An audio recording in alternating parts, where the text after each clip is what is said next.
Hello hi everyone, how are you. क्या हाल है आप सभी के?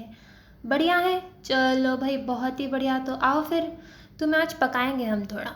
ठीक है। तो आज है 11 अक्टूबर, 11 अक्टूबर।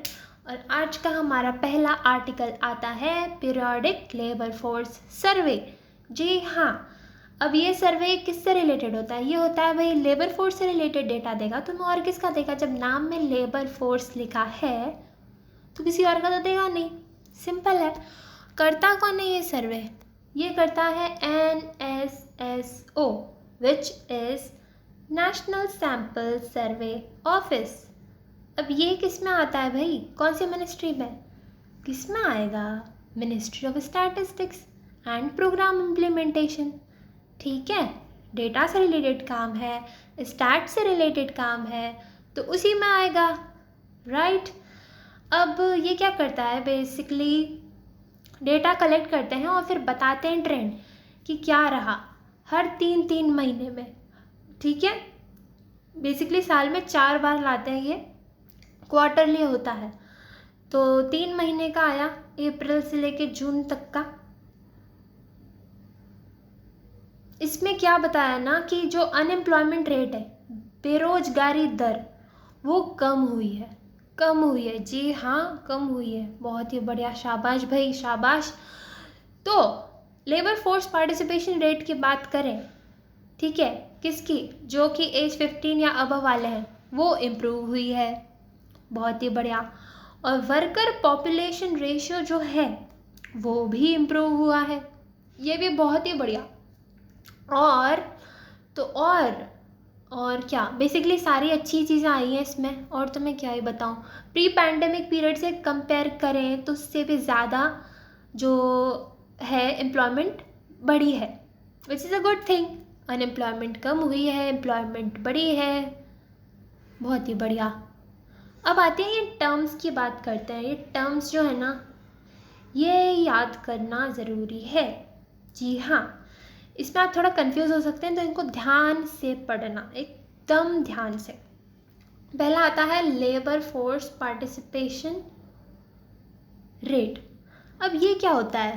बेसिकली ये होता है कि जितने भी लोग हैं 15 साल से या उसके ऊपर, उनमें से जो एम्प्लॉयड हैं या फिर जो अनएम्प्लॉयड हैं लेकिन काम ढूंढ रहे हैं, they are willing to work, इन सबको मिला के कहते हैं लेबर फोर्स।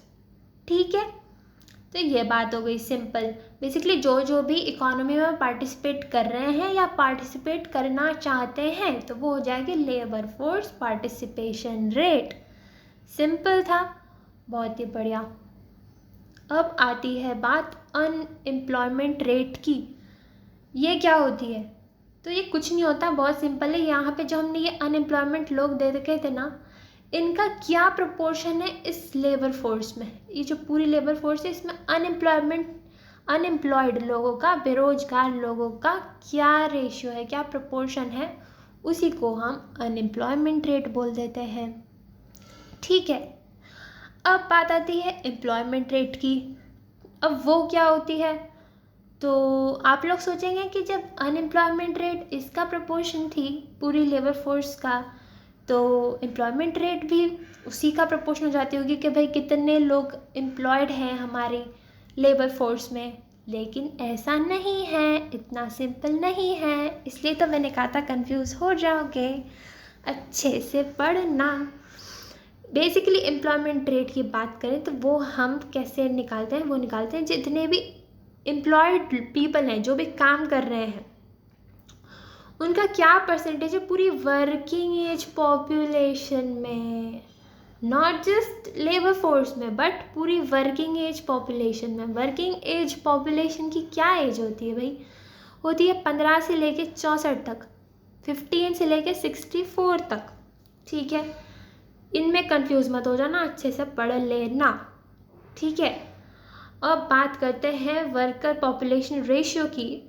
तो ये होएगा percent of employed person in the entire population. पूरी पॉपुलेशन में से कितने लोग हैं जो काम कर रहे हैं, जो एम्प्लॉयड हैं, वो हो जाएगा वर्कर पॉपुलेशन रेशियो। तो ये ध्यान रखने हैं हमें चारों। अब बढ़ते हैं आगे। नेक्स्ट न्यूज़ है, क्या है, बेसिकली जो साउथ एशिया है ना पूरा, उसका पहला एयरक्राफ्ट रिकवरी ट्रेनिंग स्कूल बना है। और पता है कहाँ बना है? ये बना है बेंगलुरु में। जी हाँ, बेंगलुरु में। ये है ना केम्पेगौड़ा इंटरनेशनल एयरपोर्ट, यहाँ पे बना है पूरे साउथ एशिया का पहला एयरक्राफ्ट रिकवरी ट्रेनिंग स्कूल। बनाया किसने है? इन्होंने Bangalore international airport limited, BIAL।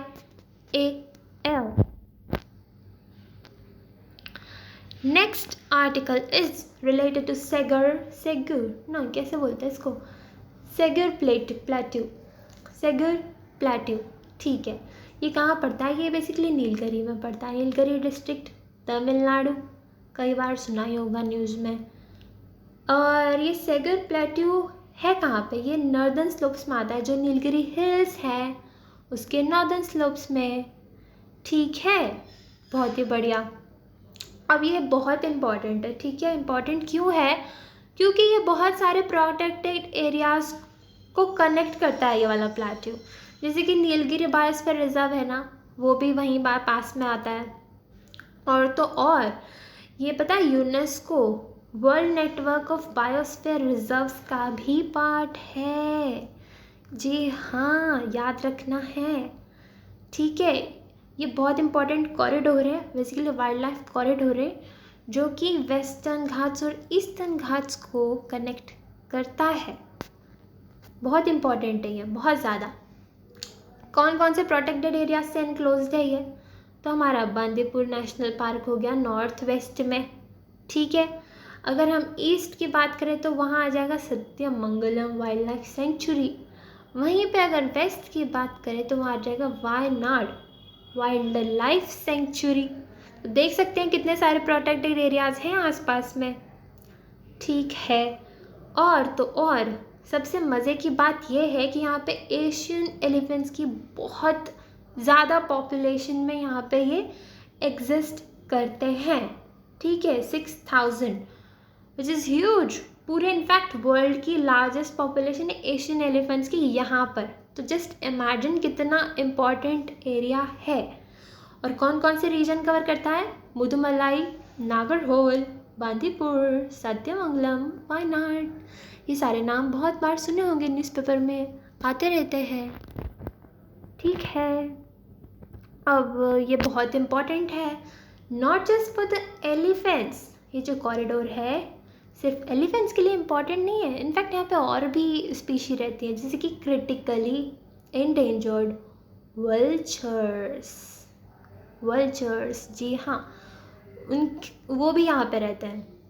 अब ये न्यूज़ में क्यों रहा? बेसिकली ये थोड़ा इस पर थ्रेट आया था क्योंकि यहाँ पे देखा गया कि कुछ रिजॉर्ट्स बना दिए गए थे आसपास में, ठीक है। तो सुप्रीम कोर्ट ने ऑर्डर दिया कि भाई साहब ऐसा आप नहीं कर सकते, क्योंकि बहुत इम्पॉर्टेंट एरिया है, तो ये इल्लीगल है यहाँ पे कंस्ट्रक्शन करना, तो आप कृपया यहाँ से हट जाएं, ठीक है।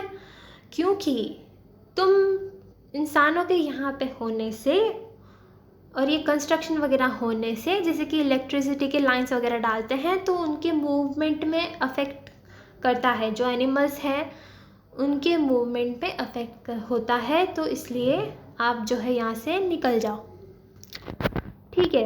उन्होंने कहा यार भाई साहब हम तो निकल लेंगे, लेकिन यहाँ पे क्या है ना, हमारा जो रिजॉर्ट्स है उसमें जो हमारे स्टाफ है, जो हमारे कुक वगैरह हैं, वो हमने यहाँ के आदिवासी को एम्प्लॉय कर रखा है, ठीक है। तो उनकी तो नौकरी चली जाएगी, उनका लिए क्या है फिर? तो उनके लिए बोला कि इनको एक काम करो, या तो आप ऑल्टरनेट लाइवलीहुड दो, ये जो वाइल्ड लाइफ एरिया है ना आसपास में, यहीं पे इनको कोई जॉब वगैरह दे दो, मैनेज वगैरह करने से रिलेटेड या कुछ भी, क्योंकि इनकी तो जॉब चली जाएगी, इन बेचारों की क्या गलती, सही बात है ना। तो ये बात है। और आदिवासी कौन सी कम्युनिटी से हैं? इरुलर कम्युनिटी ट्राइबल्स हैं। ये बेसिकली द्रविडियन एथनिक ग्रुप है, ठीक है, तो इसलिए ये पूरा मुद्दा न्यूज़ में था, याद रखना है, वेरी वेरी वेरी इंपॉर्टेंट है। फोनोटैक्सेस, अब ये कौन सी नई बला है? ये नई बला नहीं है, ये नई टर्म है। इसका मतलब पता है क्या होता है? बेसिकली जैसे कि कोई इंसेक्ट्स वगैरह होते हैं, कोई एनिमल्स वगैरह होते हैं, वो कुछ ऐसे होते हैं जो कि कोई साउंड सुन के रिस्पॉन्ड करते हैं, मतलब कोई साउंड सुनेंगे उस हिसाब से फिर अपने मूवमेंट करते हैं, अपने एक्शंस लेते हैं। कुछ जैसे कि क्रिकेट हो गए, मॉथ्स हो गए, फ्रॉग हो गए, हमारे टोड्स हो गए, ये सब, इन सब की बात कर रहे हैं और इस फिनोमेना को बोलते हैं फोनोटैक्सिस। ठीक है, याद रखनी है ये टर्म। अब ये दो तरीके की होती है बेसिकली, पॉजिटिव, नेगेटिव। अगर हम बात करें पॉजिटिव, ये क्या है? इसमें क्या होता है? बहुत सिंपल है भाई, मेल्स जो होते हैं किसी स्पीशी के, वो किसी तरीके की साउंड निकालते हैं and females get attracted to them. Oh yes, ये तो तुम्हें बहुत फटाफट याद हो जाएगा, नहीं? चलो अब आते हैं नेगेटिव पे। नेगेटिव में क्या होगा ना, बेसिकली मान लो कोई प्रेडेटर है पास में, कोई ऐसा अजीब जंतु है जो तुम्हें खाने आ रहा है, उसकी साउंड सुन के तुम्हें समझ में आ जाएगा भाई ये तो आने वाला है, तो अब निकल लो यहाँ से अगर अपनी जान बचानी है तो। ये हो जाएगा नेगेटिव, फोनोटैक्सिस। सिंपल था यार, ये तो बहुत सिंपल था, फटाफट याद हो जाएगा हमको, नहीं? अब आती है बात एक्सरसाइज चक्रवात। जी हाँ, चक्रवात क्या होता है? चक्रवात बेसिकली हिंदी टर्म है साइक्लोन का या हरिकेन का बोल लो, ठीक है? तो एक्सरसाइज चक्रवात क्या है? ये एक एनुअल एक्सरसाइज है। किससे रिलेटेड है? तो ये डिज़ास्टर रिलीफ से रिलेटेड है, ह्यूमैनिटेरियन असिस्टेंस से रिलेटेड है, ठीक है? और बेसिकली क्या होता है कि कोई भी डिज़ास्टर आता है तो उसमें कैसे रिलीफ प्रोवाइड करवानी है, कैसे असिस्टेंस प्रोवाइड करवानी है, उसमें एजेंसीज़ में कोलैबोरेशन बहुत मैटर करता है। डिज़ास्टर मैनेजमेंट एजेंसीज़ हो गई या हमारी सर्विसेज हो गई, पैरामिलिट्री फोर्सेस हो गई, उनके कोलैबोरेशन बहुत इंपॉर्टेंट हो जाता है। तो उसी एक्सरसाइज को करने के लिए ये हर साल होती है और 2015 से लगातार हो रही है। इनफैक्ट बाहर के इंटरनेशनल कंट्रीज़ के, बहुत दूसरी कंट्रीज़ के भी एजेंसीज़ आती हैं, ठीक है? तो 2023 यानी कि इस साल का एडिशन कहाँ पे हुआ? तो वो हुआ गोवा में। जी यस, गोवा, याद रखना है, गोवा, ठीक है? और ये इसका लोगो है। लोगो में ध्यान से देखो तो देखो सारी कंट्रीज़ के फ्लैग्स के लोगोज हैं एक तो, और मतलब उनकी वहाँ की जो भी सर्विसेज हैं या उनकी एजेंसीज़ हैं, उनके भी सारे लोगो दिख जाएंगे, ठीक है? तो इसमें यही बता रखा है कि involve participation of all 3 services. कौन कौन सी हो गई ऑल 3 सर्विसेज? हमारी एयरफोर्स हो गई, आर्मी हो गई या नेवी हो गई, सब इन्वॉल्व होती हैं। पैरामिलिट्री फोर्सेस इन्वॉल्व होती है, डिज़ास्टर रिस्पॉन्स ऑर्गेनाइजेशंस इन्वॉल्व होते हैं, NGO, academic institutions, international organisations, all of them. जी हाँ, इस बार कितने कंट्रीज़ को बुलाया है हमने? 8 कंट्रीज़ को। इंडियन ओशन रीजन की ही कंट्रीज़ हैं ये बेसिकली। इनको बोला आप आइए हमारे साथ एक्सरसाइज कीजिए और हमारी कैपेसिटी बिल्डिंग कीजिए, ठीक है? तो जो ये बेसिकली 3 सर्विसेज होती हैं ना हमारी, आर्मी, नेवी और एयरफोर्स, ये रोटेशन में कंडक्ट करती हैं, ठीक है? इस साल ये वाली सर्विस करेगी कंडक्ट, अगली बार ये वाली, अगली बार तीसरी वाली, इस तरह से। तो और क्या है, बेसिकली टेस्ट करते हैं कि भाई एजेंसीज कैसे रिस्पॉन्स करेंगी किसी नेचुरल डिज़ास्टर में। That is just it.